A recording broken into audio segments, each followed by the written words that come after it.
Welcome to another InWheelTime podcast.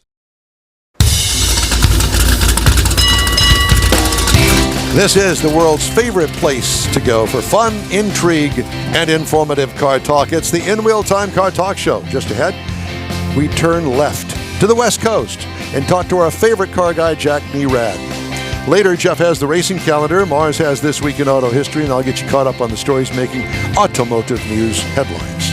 Howdy, along with Mike Out of This World Mars. We always need more Jeff Zeek and our chief engineer, David Ainsley. I'm Don Armstrong. Glad you could join us on this Saturday. It's hot and humid here in Houston, Texas.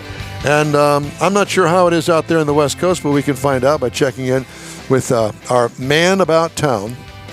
Always looking good out there with that little smirk on his face, like, what is he going to say next? He's got his fall shirt on. He's got nice fall Jack colors going on. God, it's good to see you, my friend. Great to see you guys. Great to talk to you, Don. A little smirk all the time because I enjoy talking to you guys. Well, and we enjoy talking to you, and we got lots to talk about today. And first of all, let's talk about Scout. Shall we? Because, sure. Jack, oh my God, has this stirred up a hornet's nest. It's really a cool-looking SUV and truck that they debuted this week, but, you know, they've ticked off every owner of a VW dealership in the entire world. It comes on the heels of Volkswagen having big-time trouble in Europe, talking about closing plants. I mean, there couldn't have been a worse time. What I'm curious about is this isn't really new news. They've talked about direct selling this vehicle, I think, since the beginning. I guess maybe it just came home to roost, in the last couple of weeks as they did the Scout introductory event, and it became very real to Volkswagen dealers that they weren't going to get to sell this thing because they'd love to have that vehicle to sell. They'd love to have some vehicles that promise to sell well. Exactly. On their lots, right? So it's a big deal. Well, did you go to the debut? I did not. I was doing North American Car of the Year testing, and then oddly, I went to Texas, and I drove from Dallas, Texas to Oxford, Mississippi, and back this past weekend. So that's what I was up to. Wait a minute. Dallas to Oxford, Mississippi. I did. Okay. And what was that about? My future son-in-law went to Ole Miss. We wanted to go to a football game. He lives in Fort Worth, as does my middle daughter. And so we drove from there to Oxford, Mississippi. Maybe he's running moonshine or something. Either that, or maybe it was some debut of the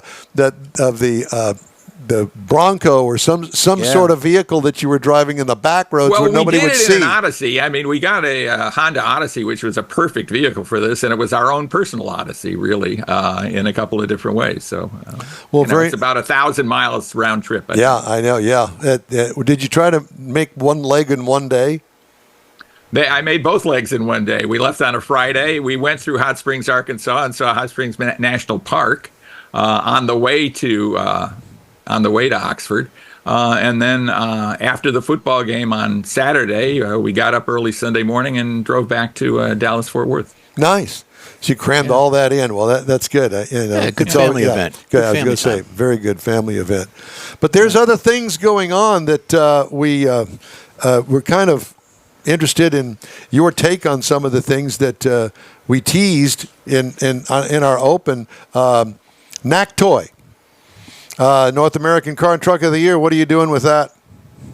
Well, as I mentioned, I was doing Knack Toy testing, North American Car, Truck, and Utility of the Year testing in Ann Arbor this past week, and it was fascinating. I turned in my final votes to choose the finalists. We're going to announce the finalists at the LA Auto Show in about 2 or 3 weeks' time.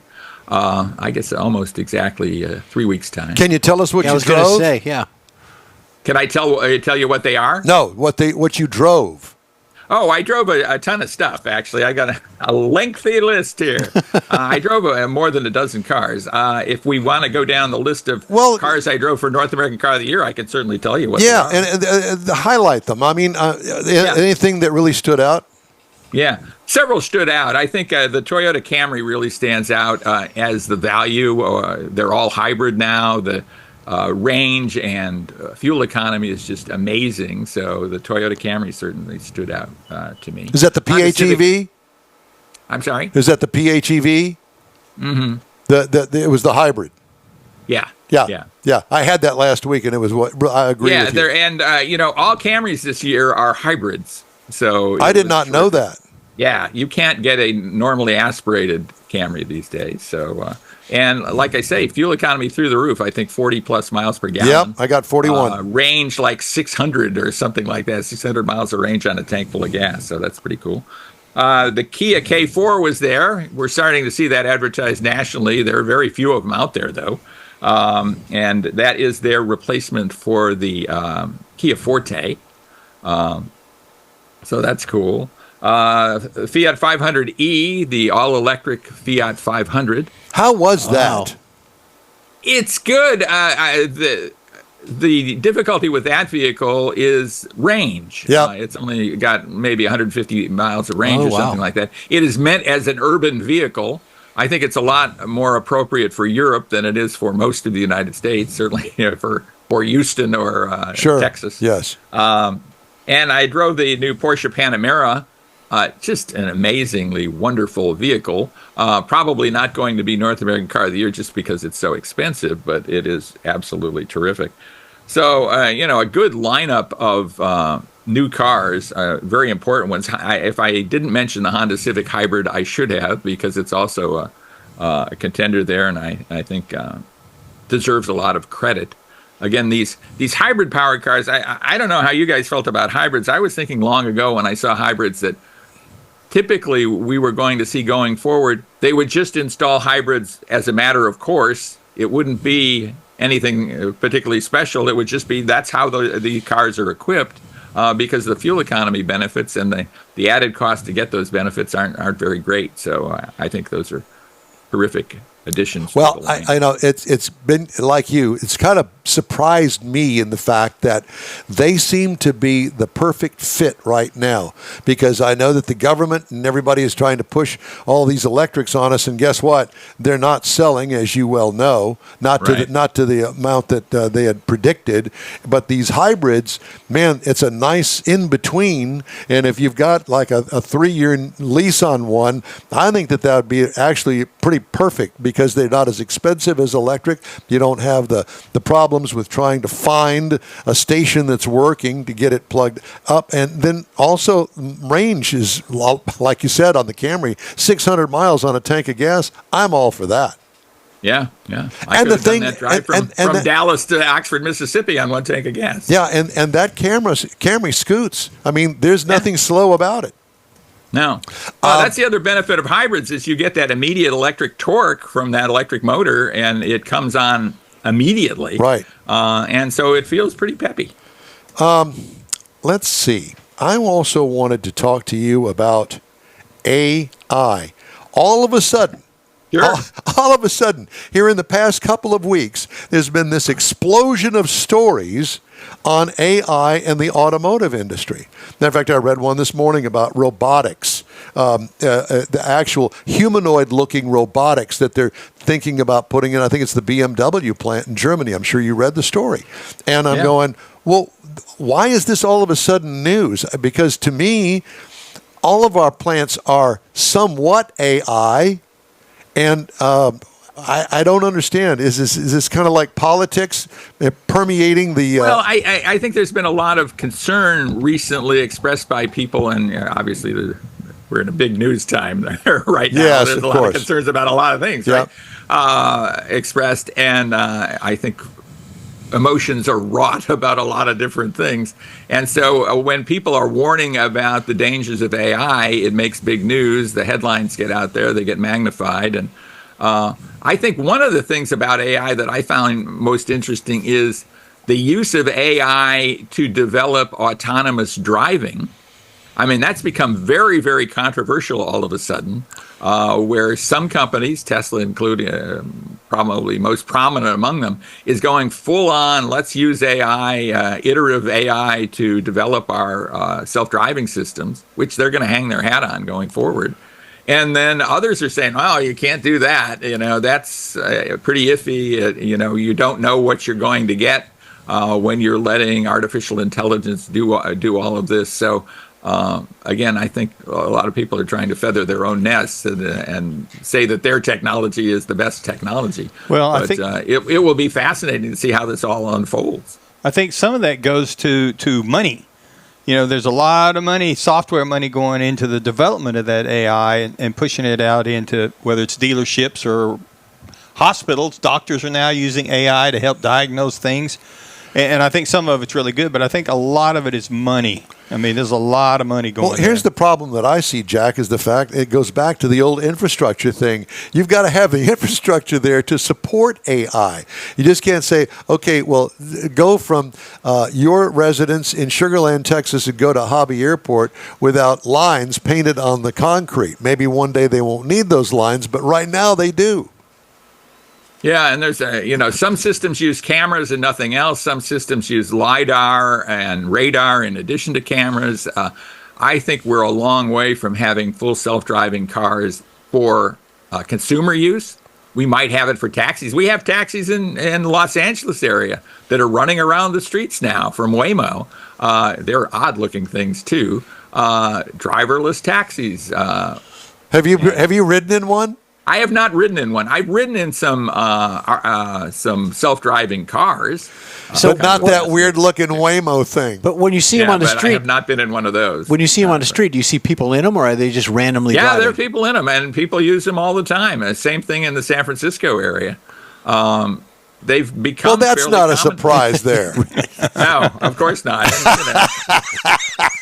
Sorry, I had to go. It's not even a surprise here in Los Angeles, to tell you the truth. Yeah, so. right. Yeah, do they have the little blow-up driver doll thing like on the airplane that kind of pops up there? Yeah, like autopilot? Yes.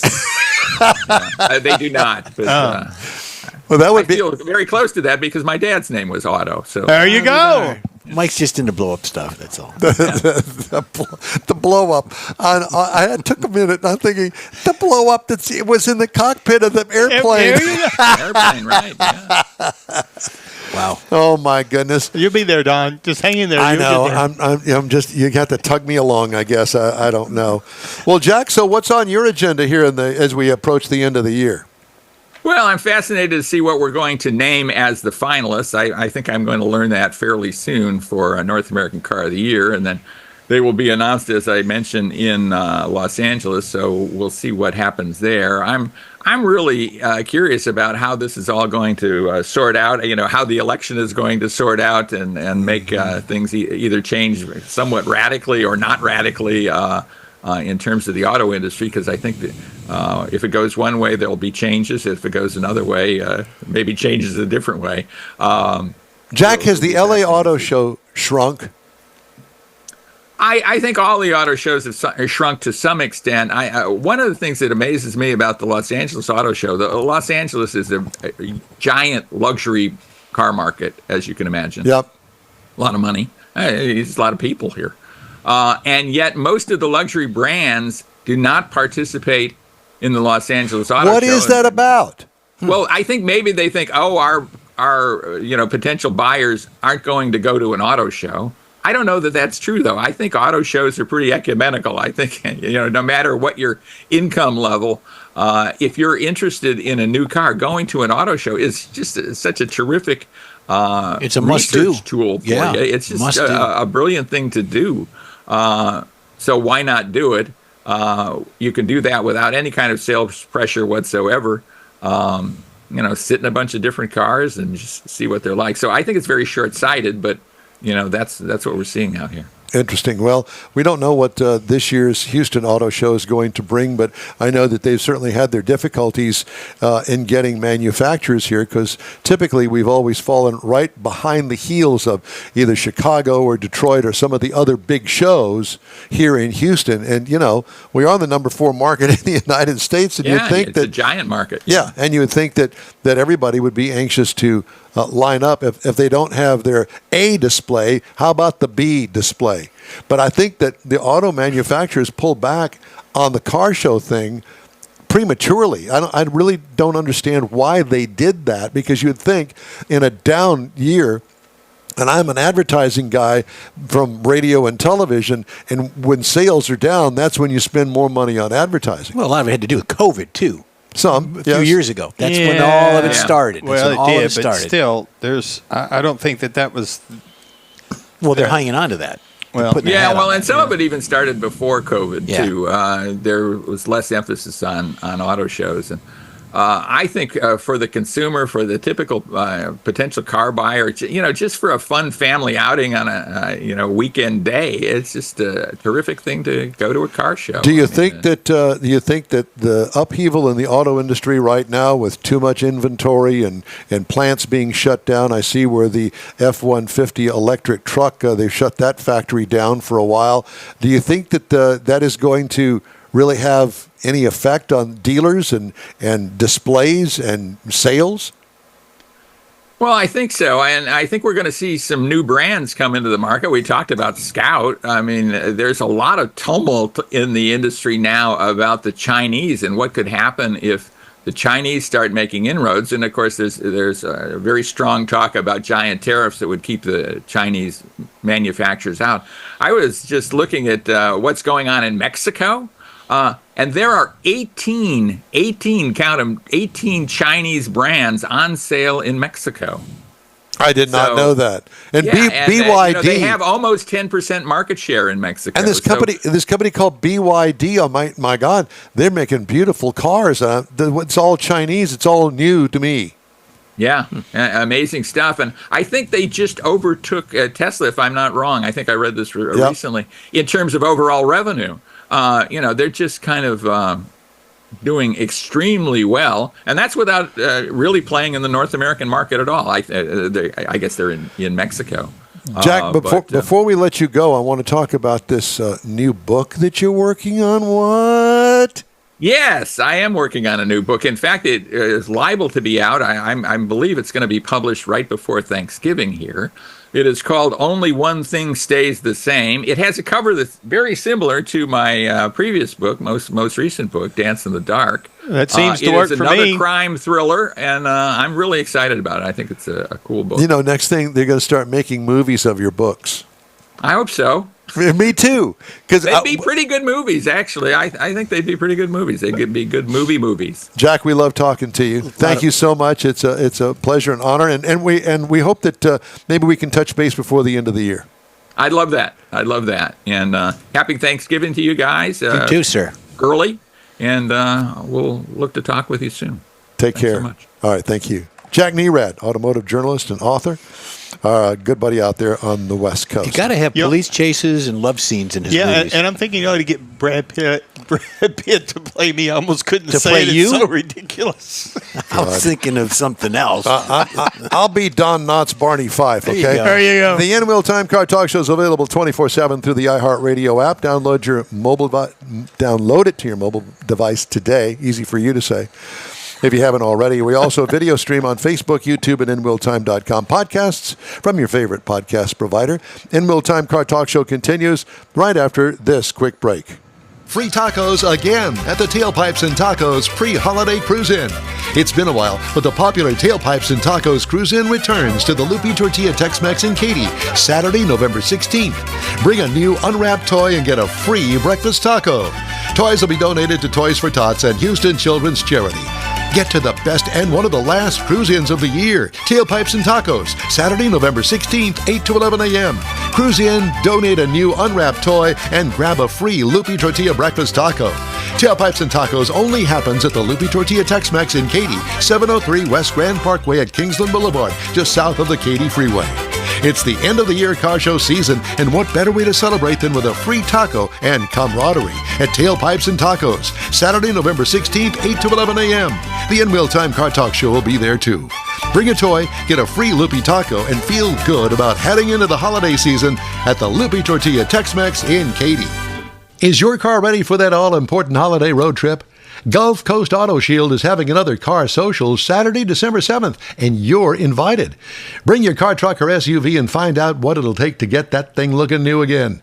Gulf Coast Auto Shield is your one-stop shop for paint detailing, coatings, window tint, clear bras, camera installs, and wheel repair.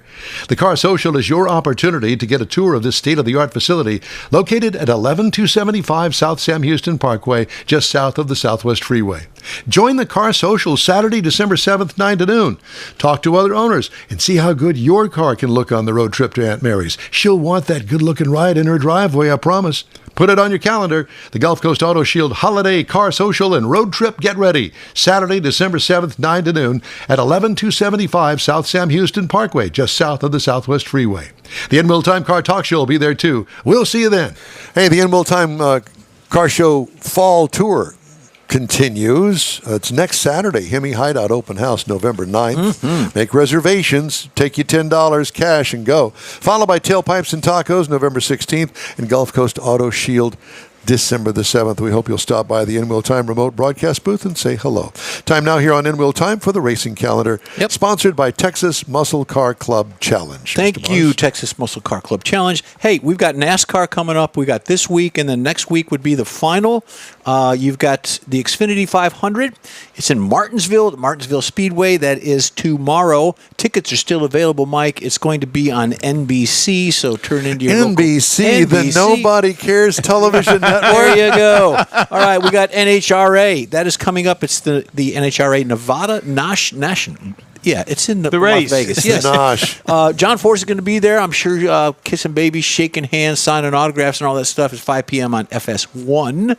And then, of course, the In-N-Out Burger is going to be the next couple of weeks. Then you've got, I watched a little bit of something this morning, but it wasn't this. F1 is at the Autodrome in Jose Carlos Pace. It's in La Nova, San Pablo. San Pablo. Yeah. It's a Grand Prix of Sprint Shootout that's going on yesterday, today, and tomorrow. And then, of course, this morning they had the 8 hours of Bahrain. The hypercars, and I want to bring this to you. This is hot off the press here. Cadillac was 10th, and that was at about 7:30 this morning. It runs till about 2:30. And then that is in the hypercars. The LMGT3, which is the Corvette class, they're in place 1 and 8th, running right now. And that's the FIA WEC, which is the World Endurance Challenge. So that's going on right now as we speak. So, also you got the Lone Star Challenge, or Lone Star Bike going on down in Galveston. Oh, yeah. The big bike rally. The big bike rally going on right now. Try to get over to Bolivar this afternoon, going through Galveston. We played there a couple of years ago at the Huli Huli Hut down on the Strand, and it was a nightmare taking cars down there to unload your equipment. Everything's bikes and three-wheelers. What a mess. Kathy was freaking out and all that good stuff. But my buddy Bruce West is down there. He's at the Lone Star Bike Rally. He's driving his Screaming Eagle Fat Boy.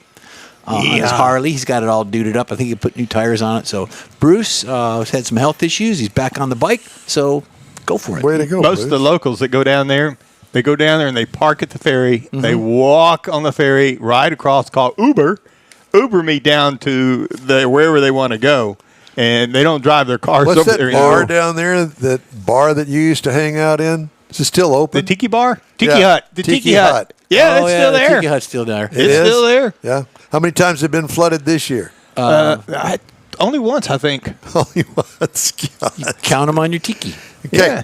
All right. Time now for Mr. Marr's Auto History Review. I had a couple of 3 things, actually, I found this week that I thought were really, really interesting. And the first one we're going to start with is October the 27th, 1937. Now, a little backstory on this one. With the intent to build the ultimate automobile, Cadillac, Jeff. I know it. They started developing a new multi-cylinder car in 1926. It could be more powerful and smoother than any luxury vehicle on the market. Their efforts were involved introducing the 452 cubic inch V16 powered Cadillac chassis in 1930. Man, I love it. Now, each Cadillac 16 chassis received custom coachwork that the buyer could choose, either get it from GM and have it installed, or the customer could order the rolling chassis and take it to whoever they wanted to have the coach builder of their choice put it together. That's cool. There were multiple members of British and Indian royalty went this route. Now, by the end of the first year of production, they had built 2,500 Cadillac 16s that went out to wealthy owners. Now, of course, the Depression kicked in.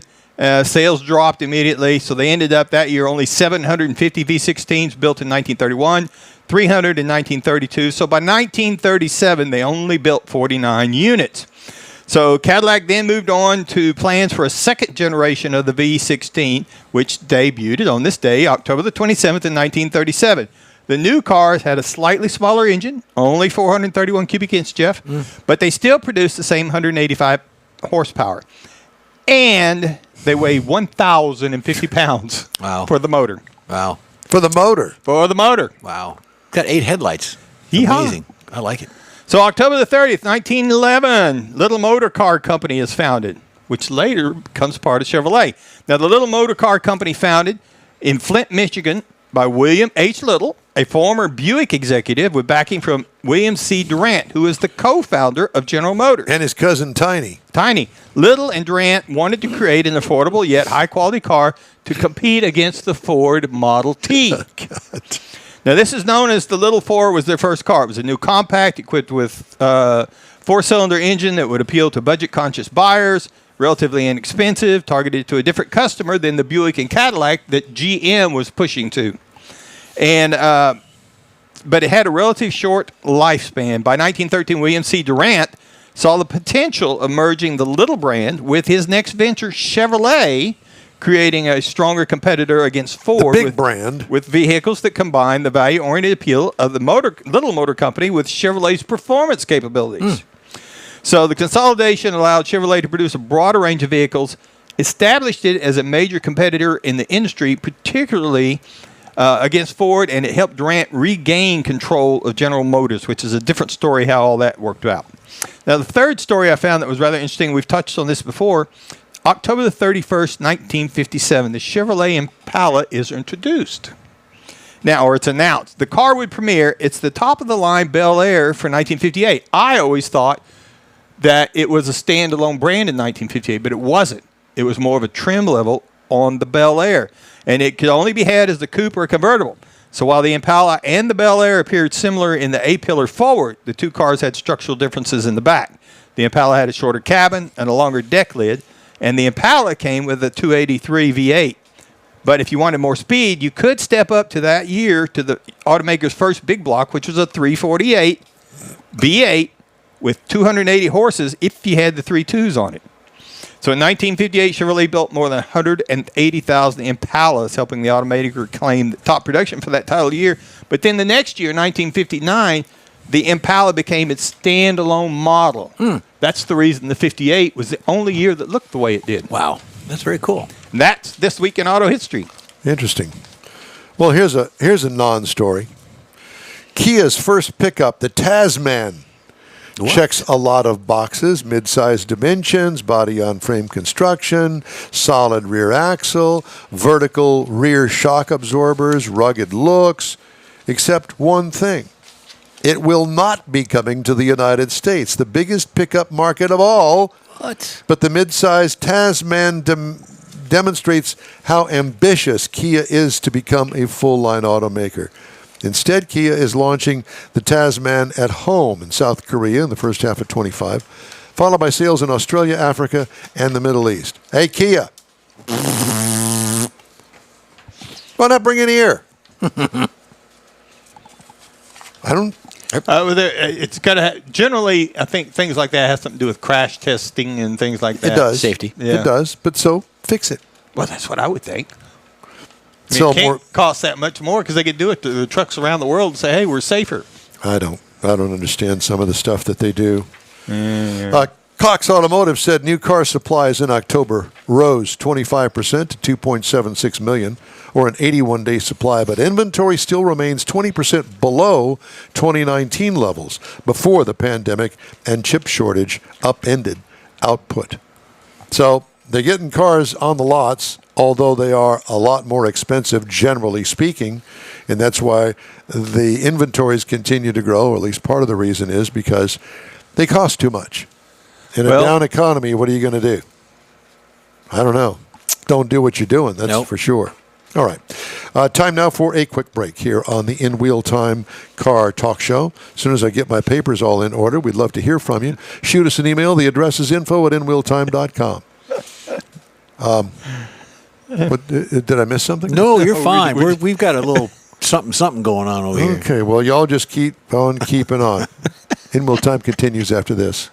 The holidays are upon us, and Pro-Am Auto Accessories is your local one-stop for the auto enthusiast on your gift list. Pro-Am Auto has been serving Houston since 1984, providing world-class products for sports cars, European sedans, and American muscle. Pro-Am was one of the very first distributors in the U.S. for brands such as Recaro, Redline, Momo, Corbeau, and Simpson.